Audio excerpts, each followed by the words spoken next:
అందరికీ నమస్కారం। ఈరోజు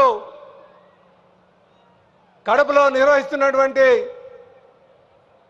మహానాడు సందర్భంగా ఇక్కడికి విచ్చేసినటువంటి తెలుగుదేశం పార్టీ కుటుంబ సభ్యులందరికీ కూడా ఈ వేదిక ముందున్నటువంటి ప్రజానికానికి అందరికీ కూడా పేరు పేరున నా నమస్కారాలు తెలియజేసుకుంటూ నేటి కార్యక్రమానికి ముఖ్య అతిథిగా విచ్చేసినటువంటి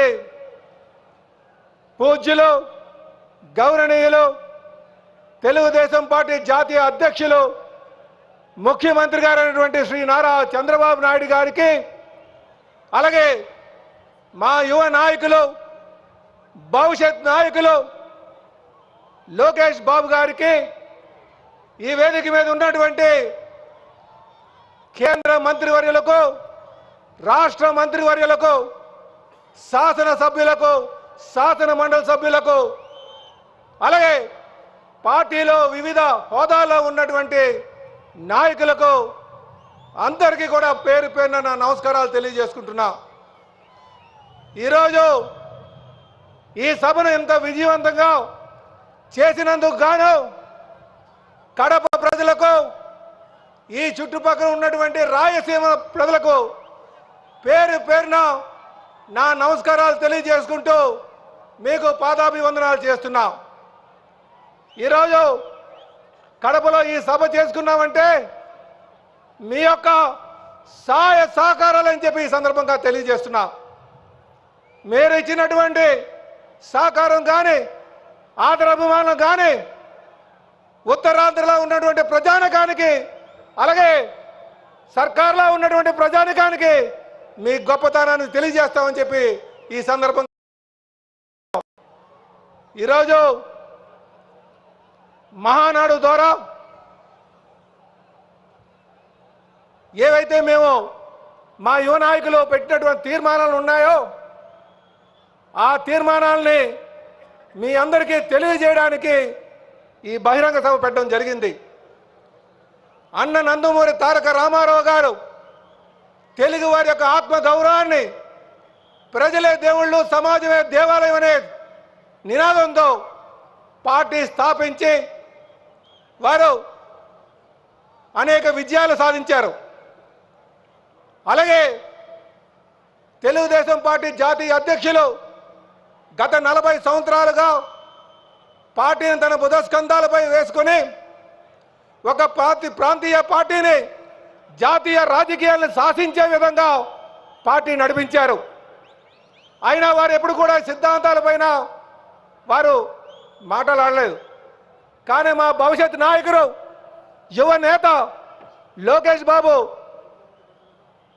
ఏదైతే మూల సిద్ధాంతాలు ఉన్నాయో అన్న నందమూరి తారక రామారావు గారు పెట్టినటువంటి మూల సిద్ధాంతాలు ఉన్నాయో ఆ సిద్ధాంతాలని కాలానికి అనుగుణంగా మార్పు చేస్తూ సమాజ గమనాన్ని గుర్తిస్తూ సమాజాన్ని శాసించే విధంగా భవిష్యత్తులో ఈ పార్టీకి బంగారు బాట వేస్తూ వారు ఆ శాసనంలో మొదటిదిగా తీసుకుంటే తెలుగు జాతి విశ్వఖ్యాతిని వారి ఉద్దేశంలో తెలుగు వారి యొక్క గొప్పతనాన్ని ఇక్కడ ఉన్నటువంటి ప్రజానికం యొక్క గొప్పతనాన్ని ప్రతి ఆంధ్రుడి యొక్క గొప్పతనాన్ని ప్రపంచానికి చాటే విధంగా మనం తయారు చేయాలి। అది తెలుగుదేశం పార్టీ మొదటి సిద్ధాంతంగా వారు ఈరోజు మహానాడులో ప్రవేశపెట్టడం జరిగింది। అలాగే యువకాలం ద్వారా ఏదైతే ఈ పార్టీకి యువత కొంత కొరత ఉంది అది లోకేష్ బాబుతోనే భర్తీ అవుతుంది, అందుకే యువతకి ప్రాధాన్యత ఇవ్వాలి అనే విధంగా యువకాలం అని చెప్పి రెండో సిద్ధాంతాన్ని ఆమోదించడం జరిగింది।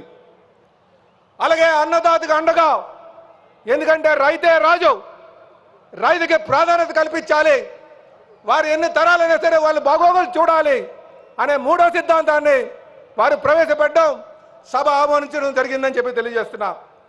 అలాగే స్త్రీశక్తి నాలుగో సిద్ధాంతంగా ఏదైతే మహిళ ఉందో మహిళలకు పెద్ద పీట వేయాలి, వారికి సముచిత స్థానం కల్పించాలి అనే విధంగా నాలుగవది ప్రవేశపెట్టడం జరిగింది. అలాగే పేదలకు సేవలు ఈరోజు ఇక్కడికి వచ్చినటువంటి వెనుకబడినటువంటి వర్గాలందరికీ కూడా రాజకీయ అవకాశాలు కల్పించాలి, సమాజం స్థాపించాలి. రాజకీయ అవకాశాలు, ఆర్థిక అవకాశాలు, సామాజిక అవసరాలు తీర్చే విధంగా మరి 5వ సిద్ధాంతం వారు పెట్టడం జరిగింది. అలాగే చివరి సిద్ధాంతం ఏదైతే కార్యకర్త మా అధినేత అనే విధంగా కార్యకర్తకు అండగా ఉండాలి, వాళ్ళని బాగోగులు చూడాలి, వారికి ఎప్పుడు వారి జోలికి ఎవరైనా వచ్చినా సరే కబడ్దార్ అనే విధంగా మరి 6వ సిద్ధాంతం చేయడం జరిగింది. సోదరులారా, ఇవి ఖచ్చితంగా కాలాన్ని శాసించే విధంగా ఉంటాయని చెప్పి ఈ సందర్భంగా తెలియజేస్తూ ఈ సిద్ధాంతాలను అన్ని కూడా సభ ఆమోదించడం జరిగింది. అవన్నీ కూడా మీకు తెలియజేస్తున్నాం. చివరగా ఒక ఛాన్స్ అనే అవకాశం, ఒక ఛాన్స్ అని చెప్పి గత 5 సంవత్సరాలుగా ప్రజలను మభ్యపెట్టి దోపిడీ చేసినటువంటి వ్యక్తికి ఏదైతే గాలి జనార్దన్ రెడ్డికి జరిగిందో అదే శాస్త్రం జరుగుతుందని చెప్పి తెలియజేస్తున్నాం. అధికారాన్ని అడ్డు పెట్టుకొని మీరు మాఫీ చేసుకోవడానికో మేనేజ్ చేసుకోవడానికో రాజకీయ అధికారాన్ని వినియోగించవచ్చు. కానీ ఏదైతే ఈ జస్టిస్ సిస్టమ్ ఉందో, justice may be delayed but never denied అని మా అధినేత చెప్పారు.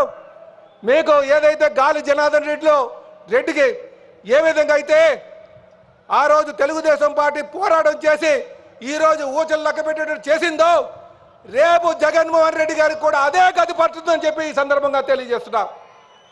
చివరిగా ఈ ప్రాంతంలో అభివృద్ధి చేయాలి అనే ఉద్దేశంతో తెలుగుదేశం పార్టీ జాతీయ అధ్యక్షులు ముఖ్యమంత్రి గారు స్టీల్ ప్లాంట్ని త్వరలోనే కడపలో స్టీల్ ప్లాంట్ని స్టార్ట్ చేయబోతున్నారని చెప్పి తెలియజేస్తున్నాం.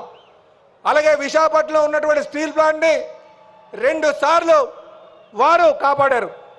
ఈసారి 11,400 కోట్ల రూపాయలు తీసుకొచ్చి దానికి ప్రాణం పోశారు. అలాగే ఆర్సిలర్ మిట్టల్ అని చెప్పి ఒక స్టీల్ ప్లాంట్ని మరి నకబుల్లో తేవడం జరుగుతుంది. రేపు కడప స్టీల్ ప్లాంట్ కూడా స్టార్ట్ చేయబోతున్నాం అని ఈ సందర్భంగా తెలియజేస్తున్నాం. ఇదే కాకుండా ప్రజలకు ఆకాంక్షకు అనుగుణంగా 5 కోట్ల ప్రజలకు ఆశలకు అనుగుణంగా మేము ఖచ్చితంగా ఈ రాష్ట్రాన్ని అభివృద్ధి చేస్తాం.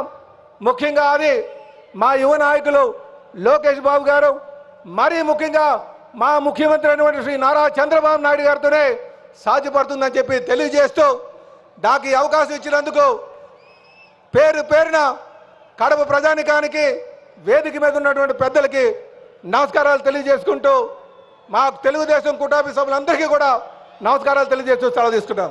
జై తెలుగుదేశం, జై తెలుగుదేశం, జై తెలుగుదేశం.